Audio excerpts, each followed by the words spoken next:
Hello YouTube, welcome back to my channel, 100 Productions Inc.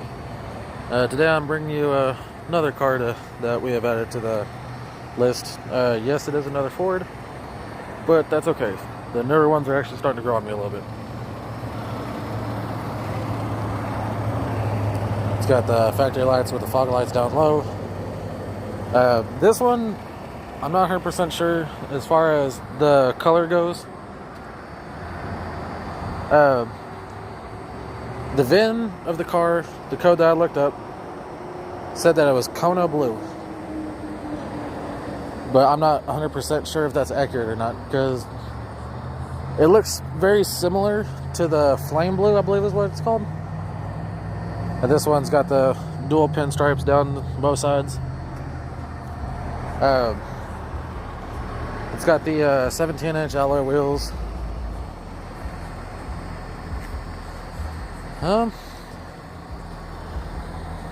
Kind of do a little walk around real quick.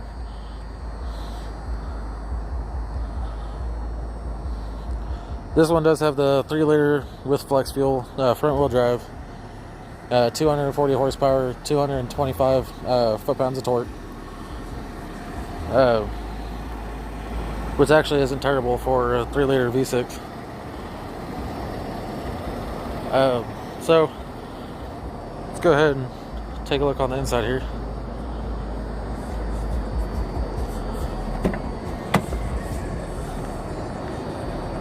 It's got the black interior, black leather seats. The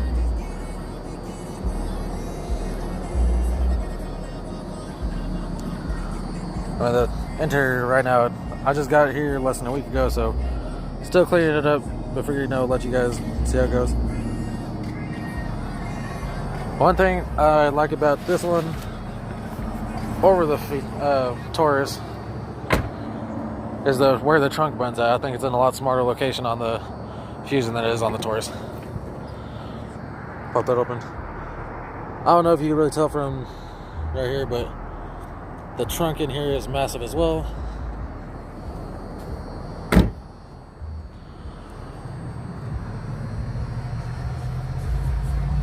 We're gonna go ahead and pop up on here on the inside.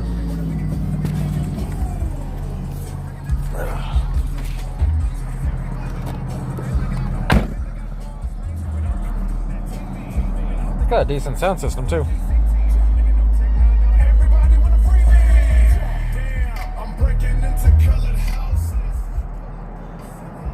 Okay, so go ahead and turn that down for a minute.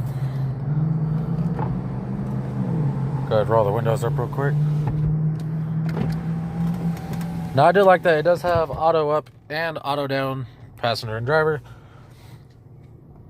Now, I'm just gonna go ahead and say right now, this car is not nearly as comfy as the Taurus. This one's a 2012, the Taurus is a 2013. So they're relatively close in year. Go ahead and give kind of a quick little look around. So this one does have the dual climate control as well. This one has the heated seats where you can have it at either your back and... Well, that's kind of interesting. It didn't do that before, so I guess I just wasn't pushing it in far enough or something. I don't know. So that's actually something new that just came on. So I guess the heated seat actually does not work for the driver's side. Or something's going off, because you can see on here that actually just started happening, so that's something to look into. You can have it at the back or just on the bottom part of the seat. Me personally, I actually haven't even really gotten to test that to see if the heated seat actually works. It's actually interesting that it keeps shutting off.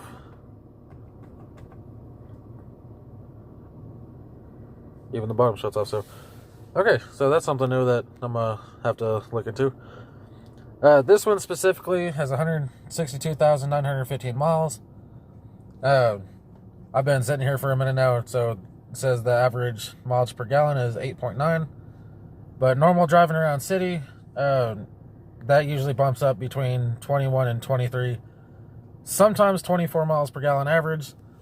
This one, like I said, specifically, the passenger seat, the switch is bad, so it's stuck in recline until I can get that taken care of. And actually, one thing that I did not notice, or I did not know before I ordered it, they have 4 different switches for the passenger seat.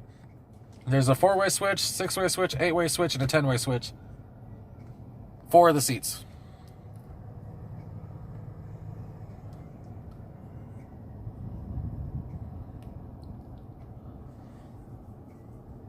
Sorry with the camera, trying to make sure it stays in focus. This one right here, it's broke whenever they went to do something or another. They over tightened it, is what I'm guessing, because the bolt's still there, but the plastic piece on the bottom is gone. So if you come over here, if you hold it up on you'll feel it go in. Okay, so when you go, you just barely press it and you adjust your dimness and brightness up here. But when you barely press it and then go in just a little bit further, it turns your dome lights on. To turn them off, go down a little bit and then press it. And also, one other thing, you don't even really have to press the button. You can just slightly press it and hold it, and that dims all the way down. And you can barely press it up and hold it, and it'll go all the way bright again. So you're not just sitting there having to press it. So on this one, this being the SEL, one thing I find nice is it got a little cubby right here. You know, you can store your glasses and all that good stuff right there. Oh yeah. This one does have the sport mode, so put it right here, and then the little shifter is up here, and the shift indicators right here. When you're at a dead stop, the highest you can go is at 2. So put that back in park. So like I was saying, the Ford Fusion for this year, 2010 to 2013, had 3 different trim levels. You had the SE, the SEL, and the Sport. The SE was your 2.3 liter 4-cylinder. Then you get up into the SEL. The SEL offered 3 different engines for this car. The 2.5 liter 4-cylinder, so it got a little bit more pep than the SE. And then it has a 3.0 liter, which the 2.5 and the 3.0 liter are both front wheel drive. But there's 2 variations for the 3.0. The 3.0, if you got the car that was front wheel drive, easiest way to tell if it's front wheel drive, it'll have the flex fuel, because the all wheel drive option did not have flex fuel. I really do. I like the crap out of the cluster here. So, anyway, the SEL had 3 different motor options that you can get for it. The 2.5 liter 4-cylinder, the 3.0 with flex fuel front wheel drive, or the 3.0 without flex fuel that was all-wheel drive. The all-wheel drive gets about the same gas mileage as the front wheel drive 3.0. Since I've had this one now, I've had it for, I got it Friday, Saturday, Sunday, Monday, so I've had it for pretty much 3 days going on 4.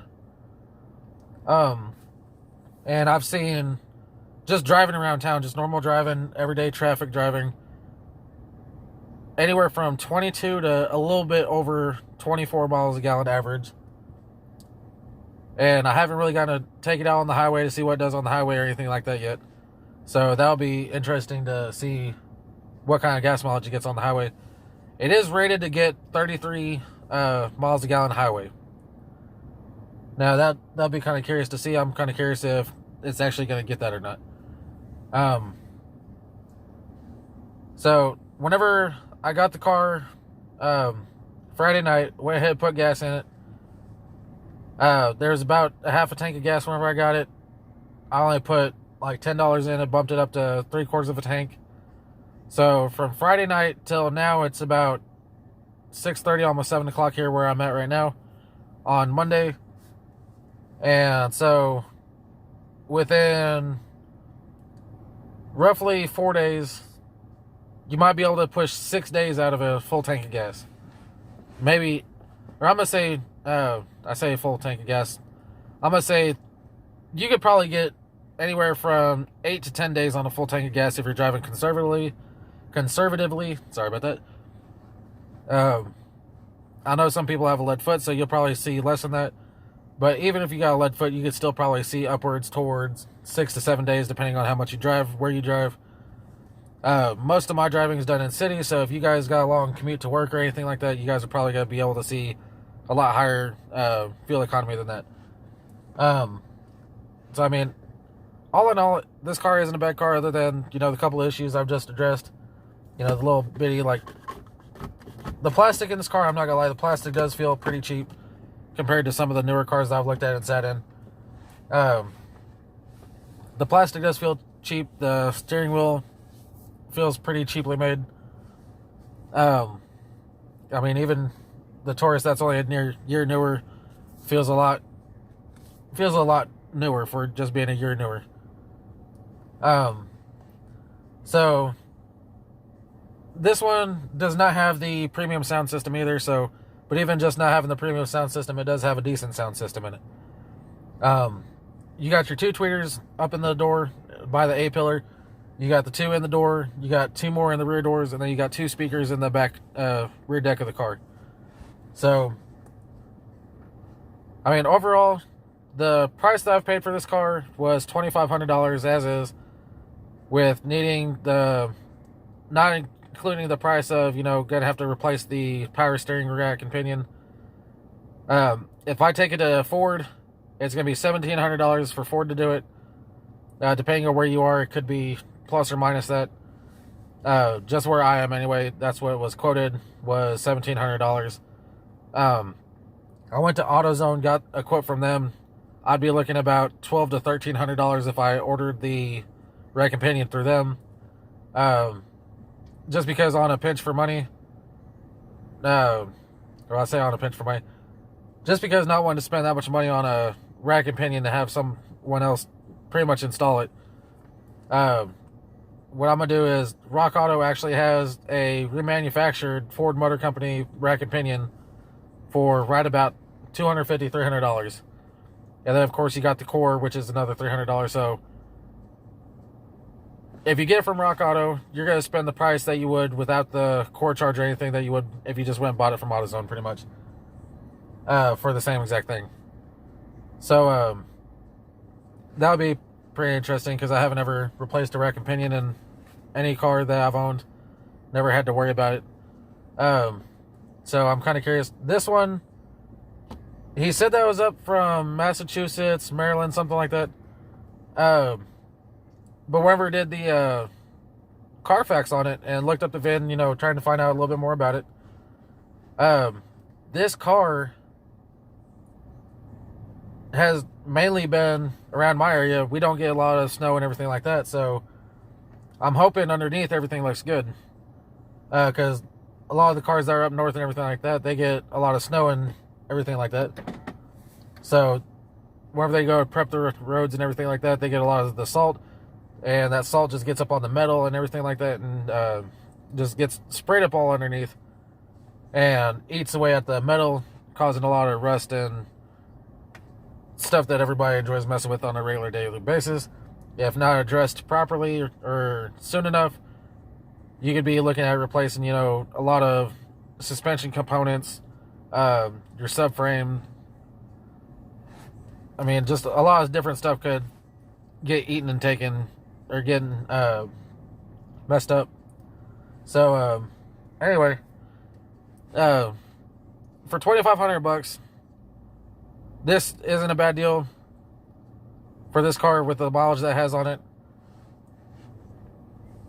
My recommendation, you can spend, maybe $1,000 more, between $1,000 and $2,000 more, and buy one that has lower mileage, And I mean, this one, I'm not gonna say it's in terrible shape. I mean, you can definitely tell it's been driven. I mean, it's got little bitty things here and there, but interior wise, it's not in bad shape. Outside the car, it's not in bad shape. It has a couple of paint flaws here and there, but I mean, all in all, the car is intact. There's no major dents or anything like that. The interior is not all torn up. So I mean, for the price that I got the car at, I mean, I think it was a pretty dang good deal. $2,500. And after everything's said and done, I mean, a switch for the seat was under $50. So I'm gonna give it an estimate of about, $2,000.